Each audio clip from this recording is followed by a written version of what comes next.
ये बात तो सभी जानते हैं कि एक्सरसाइज के हमारे फिज़िकल और मेंटल हेल्थ पे बहुत अच्छे इफ़ेक्ट्स होते हैं, लेकिन अगर इस चीज़ का एविडेंस भी प्रोवाइड किया जाए फैक्ट्स की बेस पे, रिसर्च के रिज़ल्ट की बेस पे, तो लोगों के अंदर शायद मोटिवेशन ज़्यादा बढ़े towards exercise and fitness.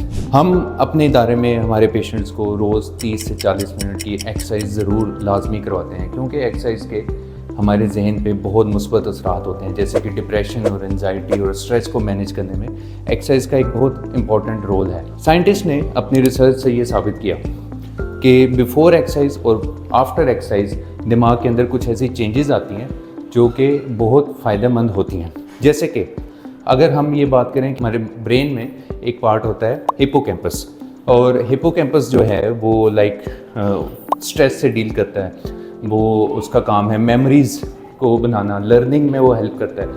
Over the time exercise करने से उसके अंदर 2% ग्रोथ आती है, 2% ब्रेन मैटर बढ़ जाता है। अब कहने को तो 2% बहुत कम है, लेकिन अगर उसको हम कंपेयर करें कि उसके रिजल्ट्स क्या होते हैं, तो वो 2% का मतलब है कि ओवर अ ईयर आपकी एज 1 से 2 साल बढ़ जाती है, यानी एजिंग स्लो हो जाती है अगर आप रेगुलर एक्सरसाइज करें। इसी तरह ब्रेन का जो ये वाला पार्ट है जिसे कहते हैं प्रीफ्रंटल कॉर्टेक्स, उसके अंदर बहुत पॉजिटिव चेंजेस आती हैं, और उसका जो काम है लाइक एग्जीक्यूटिव फंक्शनिंग, जजमेंट बनाना, डिसीजंस लेना, प्लानिंग करना, बैलेंस वो क्रिएट करना, तो इतने इंपॉर्टेंट काम होते हैं इसके ये प्रीफ्रंटल कॉर्टेक्स के।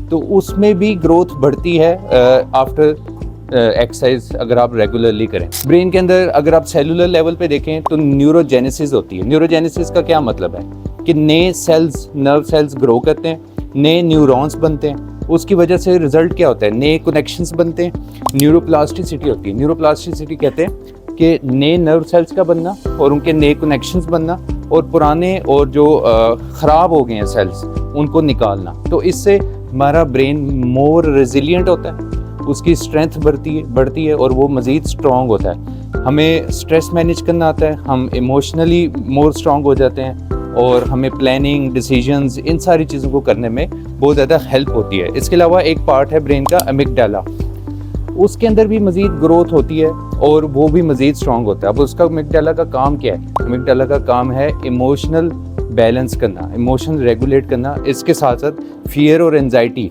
में भी अमिगडाला का बहुत ज़्यादा रोल है। तो जब वो स्ट्रॉन्ग होगा तो फियर और एंजाइटी का लेवल कम होगा। इसके अलावा अगर मैं आपको बताऊं कि एंजियोजेनेसिस शायद आपने कम वर्ड सुना हो। इसका मतलब होता है कि नई ब्लड वेसल्स बनती। अब दिमाग में अगर नई ब्लड वेसल्स बनेंगी तो इसका मतलब है कि दिमाग को ब्लड ज़्यादा मिलेगा। जब ब्लड ज़्यादा मिलेगा तो ऑक्सीजन ज़्यादा मिलेगी, ऑक्सीजन ज़्यादा मिलेगी तो हमारे दिमाग को एनर्जी ज़्यादा मिलेगी। जब दिमाग को एनर्जी ज़्यादा मिलेगी तो वो मज़ीद स्ट्रॉन्ग होगा, उसकी स्ट्रेंथ बढ़ेगी, उसकी रेजिलियंस बढ़ेगी।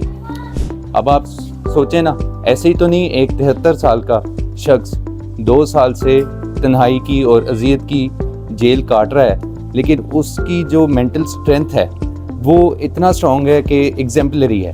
तो इसके पीछे रेगुलर एक्सरसाइज ही है।